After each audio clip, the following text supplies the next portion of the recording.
E aí, pessoal, tudo bem?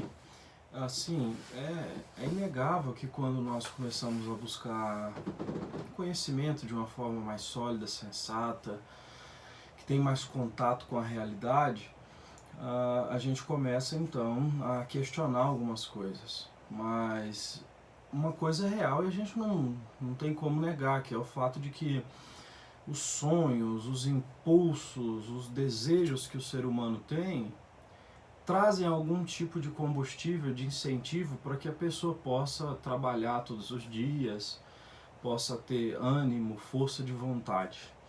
A grande questão é que hoje em dia, até por causa de tudo que a gente sabe sobre a teologia da prosperidade, ela meio que tentou fazer uma conexão e uma junção entre esses sonhos que as pessoas têm, conquista de qualquer coisa que seja, com promessas de Deus. Então as pessoas hoje em dia, elas acham que os sonhos que elas têm representam as promessas de Deus. Então quando elas estão atrás dos seus sonhos, elas acham que elas estão atrás de promessas de Deus. Então é uma forma de você tentar sacralizar os desejos do seu coração, é você deixar de chamar de sonho e começar a chamar de promessa. Pronto, você sacralizou, você espiritualizou os desejos do seu coração. E a gente precisa continuar se lembrando que o nosso coração é pecaminoso, né? E é do nosso coração que se brota as coisas ruins, como disse Jesus. Então, o coração humano, como sendo enganoso, ele não é o terreno mais apropriado para que o ser humano crie as bases das motivações da sua vida para se viver, porque o nosso coração não sabe muito bem o que faz. É por isso que somente Cristo sonda e rascunha, Deus é quem nos esquadrinha, como diz em Jeremias no capítulo 10. Então, a gente precisa pensar sobre isso, porque a palavra de Deus não diz que o Senhor vai realizar os nossos sonhos. E Deus também não disse que os nossos sonhos são promessas dele. Deus disse que, na verdade, vai transformar o nosso coração. Primeiro esse processo é a regeneração, depois a santificação. Então ele transforma o nosso coração, justamente para que nós não vivamos mais seguindo, né, a trajetória desse mundo, as buscas deste mundo, como João diz em 1 João 2, que no mundo só há cobiça, ostentação de bens e coisas nesse sentido.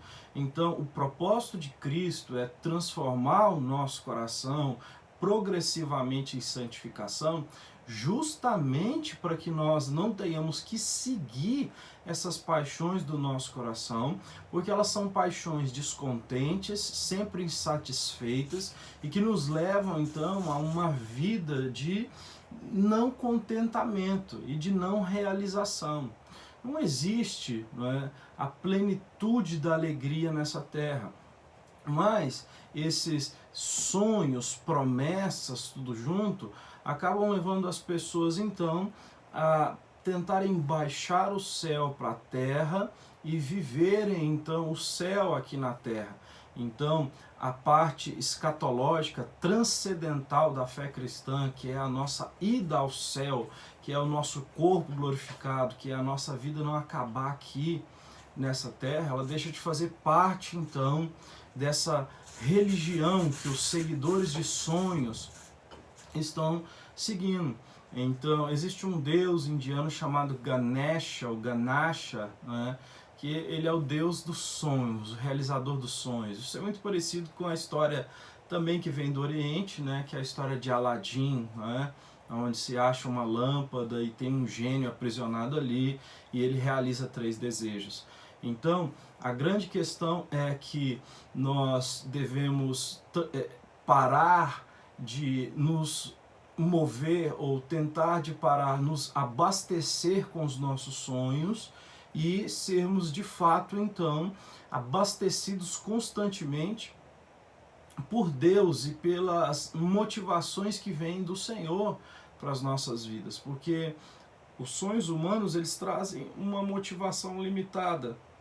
Agora, seguir ao Senhor e se entregar à sua vontade, à sua soberania, é de fato viver uma motivação constante que não te abala nos períodos de dificuldade, no sentido de que, claro, quando nós passamos por dificuldade, sentimos tristezas, mas você não se abala a ponto de querer desistir de tudo, porque a força motriz que te rege não é um sonho pessoal de realização, não é uma promessa sacralizada, algo humano que você sacralizou. Você é movido então pelo propósito de Cristo. O propósito de Cristo é esse: o Senhor nos salvou, Ele nos regenerou, nos transformou, nos santificou para que nós sejamos a imagem do seu Filho.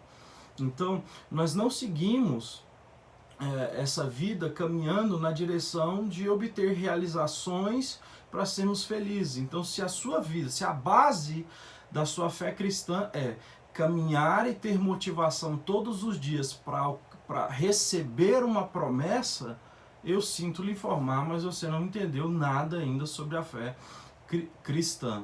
É por isso que nós temos que aprender a nos deleitar no Senhor. Deleitar no Senhor é ter prazer nele, ter prazer pela presença dele, na companhia dele, não é? Uma pessoa que medita nas Escrituras, ela participa então dessa presença.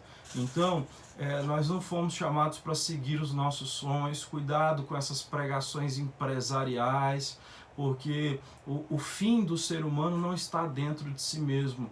O nosso fim, na verdade, está em nosso Senhor Jesus Cristo. Então, eu deixo essa reflexão. Deus te abençoe.